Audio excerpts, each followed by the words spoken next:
మన ప్రభువును రక్షకుడైన యేసు ప్రభువారి శ్రేష్టమైన నామములో మీ అందరికీ హృదయపూర్వకమైన వందనములు శుభములు తెలియజేస్తూ ఈరోజు కొరకు మన ప్రభువారు మనకిస్తున్న అతి శ్రేష్టమైన మంచి వాగ్దానము యోహాను సువార్త 15వ అధ్యాయము 16వ వచనం నుండి చూద్దాం.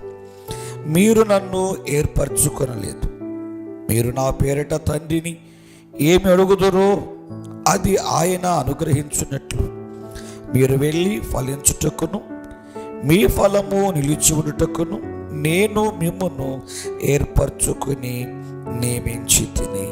ఇటు శ్రేష్టమైన మంచి వాగ్దానమును మనందరి కొరకు మన ప్రభువారు ఆశీర్వదించును గాక. ఒకప్పుడు మనము పాపములో ఉన్నాం, చీకటిలో ఉన్నాం, అంధకారంలో ఉన్నాం, అపవిత్రతలో ఉన్నాం. అలాంటి పరిస్థితుల్లో మనము దేవునిని కోరుకోలేదు కానీ, మనము దేవునిని ఏర్పరచుకోలేదు కానీ, మన కొరకు ఆయనను దేవునిగా నియమించుకోలేదు కానీ, మనం పాపపు దౌర్భాగ్య స్థితిలో ఉన్నామని మనల్ని చూచినటువంటి మన దేవుడు మన యందు జాలిపడి ఆయనే మనలను తన కొరకు ఏర్పరచుకున్నారంట. ఎంత ప్రేమో! ఎందుకు దేవుడు మనలను ఏర్పరచుకున్నారు? ఎందుకు ఆయన కొరకు మనలను నియమించుకున్నారు?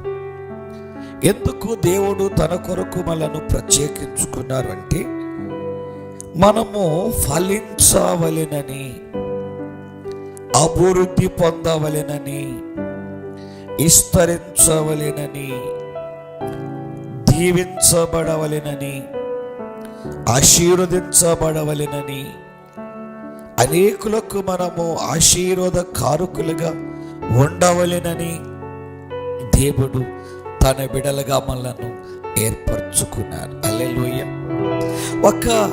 ఒక వ్యక్తి యందు ఆయనకున్నటువంటి ఉద్దేశములు ఎంత ఉన్నతమైన ఉద్దేశములు చూడండి.